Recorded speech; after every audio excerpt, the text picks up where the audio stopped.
Hi hello welcome back to my channel. Friends, ನಾನು ಶಾಪಿಗೆ ಬಂದೆ. ಶಾಪು, ಅಂಗಡಿ, ಮನೆ ಎಲ್ಲ ಕೂಡ ಒಂದೇ. ಬಂದು ನಾನು ಪೂಜೆ ಎಲ್ಲ ಮುಗಿಸಿ ಇವಾಗ ಹಾಲು ಕಾಯಿಸ್ಬೇಕು. ಹಾಗೆ ತಂದಿದ್ದೆ, ಹಸಿ ಹಾಲೇ ತಂದಿದ್ದೆ. ಸ್ವಲ್ಪ ಇದ್ದವು, ಹಾಗಾಗಿ ಅಷ್ಟು ಹಾಲು ಕೂಡ ಕಾಯಿಸಿದ್ದೆ ನಾನು. ಪೂಜೆ ಎಲ್ಲ ಮುಗಿಸಿ ಕಾಯಿಸಿ ನೆಕ್ಸ್ಟ್ ಇವಾಗ ಊಟ ಮಾಡಬೇಕು. ಸೊ ಊಟಕ್ಕೆ ಕೂತ್ಕೊಳ್ಬೇಕು. ಟೈಮ್ ಲೇಟ್ ಆಯಿತು ಬಂದಿದ್ದು. 9:30ಗೆ ಶಿವಮ್ 9 ಗಂಟೆಗೆ ಹೋಗ್ತಾ. ಸೊ 9:30ಗೆಲ್ಲ ಬಂದೆ. ಇವೆಲ್ಲ ತಂದಿದ್ದು ಹಾಗೆ ಇಟ್ಬಿಟ್ಟಿದ್ದೀನಿ. ವರ್ಕ್ ಶುರು ಮಾಡಬೇಕು. ಸೊ ವರ್ಕ್ ಶುರು ಮಾಡಬೇಕು ಅಂದ್ಕೊಂಡಿದ್ದೆ, ಬಟ್ ಹಸಿವಾಗ್ತಾಯಿದೆ. ಊಟ ಉಂಡ್ರೆ ಆಯಿತಾ ಅಂಥೇಳಿ ಬೆಳಗಿನ ಟಿಫನ್ ಮಾಡ್ತಾಯಿದ್ದೀನಿ. ಪ್ಲೀಸ್ ವಿಡಿಯೋ ನೋಡೋರೆಲ್ಲ ಊಟಕ್ಕೆ ಬನ್ನಿ ಅಂತ ಹೇಳ್ತೀನಿ. ಊಟದ್ದು ಇವತ್ತು ಅಡುಗೆ ಏನು ಸ್ಪೆಷಲ್ ಅಂತಂದರೆ, ಸ್ವಲ್ಪ ಜಾಸ್ತಿ ನಮ್ಮ ಉತ್ತರ ಕರ್ನಾಟಕ ಸೈಡೆಲ್ಲ ಸ್ವಲ್ಪ ಜಾಸ್ತಿ ರೊಟ್ಟಿನೇ ಜಾಸ್ತಿ ಮಾಡ್ತೀವಿ. ಚಪಾತಿ ಅದು ನಾಷ್ಟ ಕೂಡ ಮಾಡ್ತೀವಿ, ಬಟ್ ಇನ್ ಕೇಸ್ ಸ್ವಲ್ಪ ಪರ್ಸೆಂಟೇಜ್ ರೊಟ್ಟಿಗೆ ಪ್ರಿಫರೆನ್ಸ್ ಜಾಸ್ತಿ. ಹಾಗಾಗಿ ರೊಟ್ಟಿ ಮಾಡ್ತಿದ್ದೀನಿ. ಫಸ್ಟ್ ಇವಾಗ ಟಿಫನ್ ತಂದಿದ್ದೀನಿ. ಬೆಳಗ್ಗೆಗೆ ಮಧ್ಯಾಹ್ನಕ್ಕೆ ತರೋದು. ಹಾಗೆ ಶಿವಮ್ ಬಂದ್ರೂ ಊಟ ಇರಲಿ ಅಂಥೇಳಿ ಸ್ವಲ್ಪ ಕ್ವಾಂಟಿಟಿ ವೈಸ್ ಜಾಸ್ತಿನೇ ತರ್ತೀನಿ. ರೊಟ್ಟಿ ಇದೆ, ಸೊ ಕಾಣಿಸ್ತಿದೆ. ರೊಟ್ಟಿ ಆ್ಯಂಡ್ ಬೆಂಡೆಕಾಯಿ ಪಲ್ಯ. ರೊಟ್ಟಿನ ಸುತ್ತೊಟ್ಕೊಂಡು ಬಂದಿದ್ದೀನಿ. ಸೊ ಬಿಸಿ ರೊಟ್ಟಿ ಆದರೆ ಚೆನ್ನಾಗಿರೋದು, ಬಟ್ ನೀರು ಇಲ್ಲ ಅಲ್ವಾ, ಪೂಜೆ ಮಾಡಿ ಬಂದಿರ್ತೀವಿ. ಪೂಜೆ ಮಾಡೋಕ್ಕಂತೇಳಿ ಹಾಗೆ ಬಂದಿರ್ತೀನಿ. ಖಾರ ಚಟ್ನಿ, ಹಾಗೆ ಅನ್ನ, ರೊಟ್ಟಿ, ಬೆಂಡೆಕಾಯಿ ಮತ್ತು ಬೇಳೆ. ಹಾಗೆಯೇ ಬಗ್ಲಗಲ್ಲಿ ಕವರ್ ಇದ್ದಿದ್ದು ರಾತ್ರಿ ಉಳಿದಿರ್ತಕ್ಕಂಥ ಅನ್ನ. ರಾತ್ರಿ ಉಳಿದಿದ್ದ ಅನ್ನನ ಬೆಳಗ್ಗೆ ಉಣ್ತೀವಿ. ಅದು ಉಣೋದು ಎಷ್ಟರ ಮಟ್ಟಿಗೆ ಸರಿ ತಪ್ಪು ನನಗೆ ಗೊತ್ತಿಲ್ಲ, ಬಟ್ ನಾವು ಮಾತ್ರ ಉಣ್ತೀವಿ. ಅದನ್ನು ಸ್ವಲ್ಪ ಬಿಳಿ ಅನ್ನಕ್ಕೆ ಅಷ್ಟೇ ತಿನ್ನೋದಕ್ಕಿಂತ ಸ್ವಲ್ಪ ಚಿತ್ರಾನ್ನ ಮಾಡಿ ಊಟ ಉಂಡ್ರೆ ತುಂಬ ಚೆನ್ನಾಗಿರುತ್ತೆ. ಕಂಪಲ್ಸರಿ ರೊಟ್ಟಿ ಮೇಲೆ ಅದು ಅನ್ನ ಉಂಡ್ರೆ ಸ್ವಲ್ಪ ಸಮಾಧಾನ ಆಗೋದು. ಬರೀ ರೊಟ್ಟಿ ಉಂಡ್ರೆ ಅಷ್ಟು ಹೊಟ್ಟೆ ತುಂಬಲ್ಲ. ಒಂದೆರಡು ರೊಟ್ಟಿ ಸ್ವಲ್ಪ ಅನ್ನ ಆದ್ರಂತೂ ಸೂಪರಾಗಿರುತ್ತೆ ಕಾಂಬಿನೇಷನ್ನು. ಊಟ ಫುಲ್ಲ ಅನಿಸುತ್ತೆ. ಮಧ್ಯಾಹ್ನ ಕೂಡ ಒಂದು 3, 3:30, 4 ಆದ್ರೂ ಪರವಾಗಿಲ್ಲ, ಮಾಡ್ಕೋಬೋದು. ಇವಾಗ ಇಲ್ಲಿ ಊಟ ಎಲ್ಲ ಆಯಿತು. ಸೊ ಟೈಮ್ ಸ್ಕಿಪ್ ಮಾಡ್ತಾಯಿದ್ದೇನೆ. ಇದು ಸಾಯಂಕಾಲ ಬಂದುಬಿಟ್ಟಿದೆ ವಿಡಿಯೋ. ಸಾಯಂಕಾಲ 6-15 ನಿಮಿಷ ಕಡಿಮೆ ಇತ್ತು. ಸೊ ಅವೆಲ್ಲ ಊಟ ಮುಗಿಸಿದ್ಮೇಲೆ ನೆಕ್ಸ್ಟ್ ವೀಡಿಯೋನ ಇಲ್ಲಿಗೆ ಮಾಡಿದ್ದೀನಿ. ಅದು ಮಿಡ್ಲ್ ಮಾಡಿದ್ದೀನಿ, ಬಟ್ ಯಾವ ಕಡೆ ಸ್ಕಿಪ್ ಆಗಿಬಿಟ್ಟಿದೆ ಗೊತ್ತಾಗ್ತಾ ಇಲ್ಲ. ಅದು ಪಿಕೋ ಮಿಷನ್ ತೋರಿಸ್ತಾ ಇದ್ದೀನಿ. ಯುನೈಟೆಡ್ ಕಂಪನಿ ನಾನು ಯೂಸ್ ಮಾಡ್ತಕ್ಕಂಥದ್ದು. ಯುನೈಟೆಡ್ ಕಂಪನಿ ತುಂಬ ಚೆನ್ನಾಗಿದೆ. ಇದು ಕಂಪನಿ ನಾನು ತೊಗೊಂಡಿರೋದು ಸೆಕೆಂಡ್ ಹ್ಯಾಂಡ್, ಬಟ್ ಆದರೂ ಕೂಡ ತುಂಬ ಚೆನ್ನಾಗಿದೆ. ಫಾಲ್ಸ್ ಹಾಕೋವಿವೆ. ಏನಿಲ್ಲ ಅಂದರೆ ಒಂದು 6-7 ಸೀರೆಗೆ ಫಾಲ್ ಹಾಕೋವಿವೆ. ಸೊ ಶಿವಮ್ ಬಂದಿದ್ದಾನೆ, ಸಾಯಂಕಾಲ ಆಯ್ತಲ್ವ, ಸ್ಕೂಲಿದ್ದ ಆ ಮನೆಯಲ್ಲಿ ಉಂಡು ಈ ಕಡೆ ಬಂದಿದ್ದಾನೆ ಶಾಪ್ಗೆ. ಸೊ ಹೊರಗೆಲ್ಲ ಆಟ ಆಡ್ತಾಯಿದ್ದಾರೆ ಹುಡುಗರು. ಬ್ಯಾಟ್ ಬಾಲ್ ಅಲ್ವಾ, ಇವಾಗ RCB ಮುಗಿದ್ಮೇಲೆ ಅಂತೂ ಕಂಪಲ್ಸರಿ ಹುಡುಗರು ನಮ್ಮ ಸುತ್ತಮುತ್ತ ಅಂತೂ ಬ್ಯಾಟ್ ಬಾಲ್ ಬಿಟ್ಟಿಲ್ಲ ಹುಡುಗರು. ನನ್ನ ಮಗನೇ ಬಿಟ್ಟಿಲ್ಲ. ಬ್ಯಾಟ್ ಬಾಲ್ ಹಿಡ್ಕೊಳ್ಳೋದು, ಹೊಡೆಯೋದು, ಬಾಲ್ ಹಾಕೋದು, ಕ್ಯಾಚ್ ಹಿಡಿಯೋದು, ಇದೇ ಆಗೋಯ್ತು. ಸೊ ಹೊರಗಡೆ ಆಡ್ತಾ ಇದ್ದಾರೆ. ಅಲ್ಲಿವರೆಗೂ ಅವನು ಬಾ ಹೋಗೋಣ ಮನೆಗೆ ಅನ್ನೋದ್ರೊಳಗಾಗಿ ಇವಿಷ್ಟು ಪಾಲ್ ಮುಗಿಸ್ಬೇಕು ಅಂತೇಳಿ ಅಂದ್ಕೊಂಡಿದ್ದೀನಿ. ಸೊ ಮುಗಿಸ್ಬೇಕು. ಎಲ್ಲ ಕಲರ್ಸ್ ಮ್ಯಾಚಿಂಗ್ ಎಲ್ಲ ತೆಗೆದಿಟ್ಟು ಎಲ್ಲ ಈಗ ತೋರಿಸ್ತಾ ಇದ್ದೀನಲ್ವ, ಇಷ್ಟಕ್ಕಂತೂ ಹಾಕೇಬೇಕಂತ ಅಂದ್ಕೊಂಡಿದ್ದೀನಿ. ಸೊ ಇನ್ನೊಂದು 4 ಇವೆ, ಬಟ್ ಇವಾಗ ಆಗಲ್ಲ ಅವು 4, ಮತ್ತು ನಾಳೆಗೆ ಬಂದಮೇಲೆ ಬೇಕಿದ್ರೆ ಹಾಕೋಕ್ಕೆ ಬರುತ್ತೆ. ಇವಾಗ ಟೈಮ್ ಆಯ್ತಲ್ವ. ಇವಾಗ ಒಬ್ಬರು ಕಸ್ಟಮರ್ಸ್ ಬಂದರು. ಹಾಗೆ ಎಲ್ಲ ಸೀರೆಗಳನ್ನು ತೆಗೆದಿಟ್ಟಿದ್ನಲ್ವ, ಕಾಲಲ್ಲೇ ಇದ್ದವು. ಏನು ಬೇಕು ಅಂತ ಕೇಳಿದೆ. ಆ ಹುಡುಗಿ ಮಿಷನ್ ಸೂಜಿ ಅನ್ನೋದು ಬೇಕು ಅಂತ ಹೇಳಿದ್ಲು. ಸಣ್ಣ ಮಿಷನ್ಗೆ ಸೂಜಿ ಬೇಕಂದಿದ್ಲು.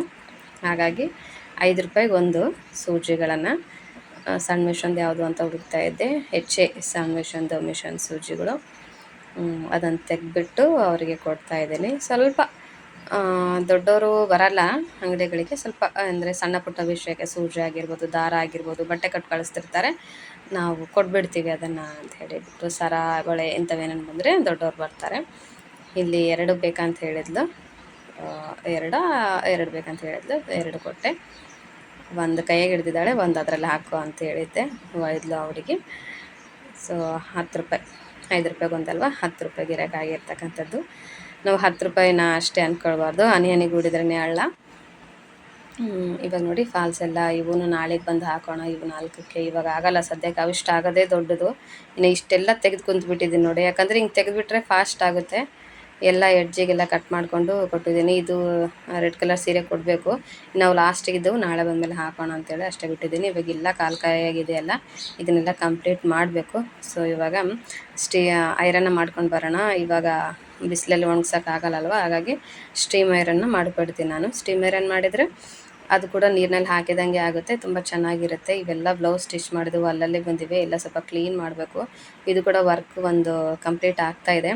ಇದೊಂದು ಕೂಡ ಸ್ಟಿಚ್ ಮಾಡಿದ್ದೀನಿ, ಡಿಸೈನ್ಸ್ ಬ್ಲೌಸು ಇಂದ ಬ್ಯಾಕ್ನಲ್ಲಿ ಡಿಸೈನು. ಇದಕ್ಕೆಲ್ಲ ಮಣಿ ಹಚ್ಚಬೇಕು, ಹಾಗೆ ಬೀಡ್ಸ್ ಹಾಕಬೇಕು. ಇದು ಕಂಪ್ಲೀಟ್ ಮಾಡಿದೆ ನಾನು ಇವತ್ತು ಡೇ ಟೈಮ್ನಲ್ಲಿ.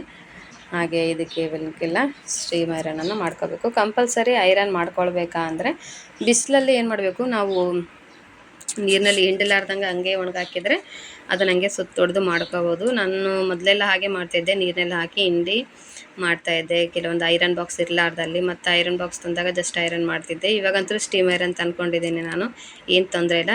ಐರನ್ ಬಾಕ್ಸ್ನ ಸ್ಟೀಮ್ ಐರನ್ ಮಾಡ್ಕೊಂಡ್ಬಿಡ್ತೀನಿ. ಅದು ಬ್ಲೌಸಿಗಾಗಿರ್ಬೋದು, ಫಾಲ್ಸಿಗಾಗಿರ್ಬೋದು ತುಂಬ ಚೆನ್ನಾಗಿ ಫಿನಿಶಿಂಗ್ ಅನ್ನೋದು ಕೊಡುತ್ತೆ. ಹಾಗಾಗಿ ಅದನ್ನೇ ನಾನು ಯೂಸ್ ಮಾಡೋದು. ಇವಾಗೆಲ್ಲ ಐರನ್ದು ಎಲ್ಲ ಆಯಿತು.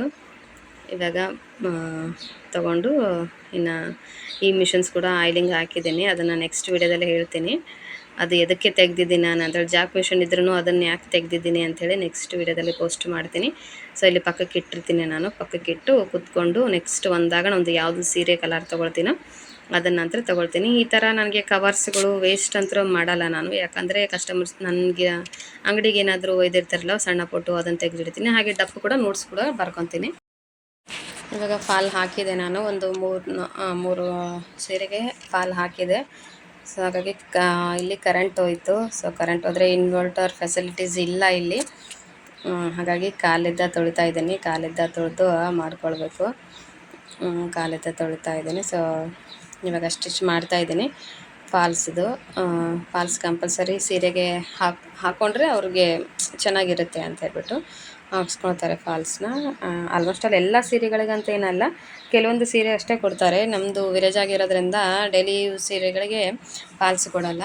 ಸೊ ಇಷ್ಟೊಂದು ಫಾಲ್ ಹಾಕಿದ್ದೀನಿ. ಸೊ ಇವಾಗ ಇಷ್ಟು ಹಾಕಬೇಕು, ಅಲ್ಲೆಲ್ಲ ಮಾಡಿಸಿಟ್ಟಿದ್ನಲ್ವ ಅದಕ್ಕೆ ಫಾಲ್ ಹಾಕಿದ್ದೀನಿ. ಸೊ ಹಾಗಾಗಿ ಕರೆಂಟ್ ಹೋಗಿರೋದ್ರಿಂದ ಕಾಲೇ ನಮ್ಮದು ಕಾಲಿದ್ದನ್ನೇ ತೊಳೆದು ಮಾಡ್ತಾಯಿದ್ದೀನಿ. ನಾನು ಜಾಸ್ತಿ ಕೇಸಸ್ನಲ್ಲಿ ಕಾಲು ತೊಳೆದು ಮಾಡ್ಕೊಳ್ಳೋದು ಕಡಿಮೆನೇ. ಮೋಟ್ರ್ ಇದ್ದರೆ ಅಷ್ಟೇ ವರ್ಕ್ ಮಾಡ್ತೀನಿ. ಇಲ್ಲಾಂದರೆ cutting, current in case current ಇರಲಿಲ್ಲ ಅಂತಂದರೆ ಕಟ್ಟಿಂಗ್ ಆಗಿರ್ಬೋದು, ಅಥವಾ ಬಟ್ಟೆ ಜೋಡಿಸ್ಕೊಳೋದು, ಯಾವುದು ಸ್ಟಿಚ್ ಮಾಡಬೇಕು, ಯಾವುದಿಲ್ಲ, ಯಾವ ಥರ ಪ್ಯಾಟರ್ನ್ ಹೇಳಿದ್ದಾರೆ, ಹಾಗಾಗಿ ಅಂಥದ್ದು ಕಡೆ ಲಕ್ಷ್ಯ ಕೊಡ್ತೀನಿ. ಇಲ್ಲಿವರೆಗೂ ನನ್ನ ವಿಡಿಯೋ ನೋಡೋದಕ್ಕಾಗಿ ಥ್ಯಾಂಕ್ ಯು ಫಾರ್ ವಾಚಿಂಗ್.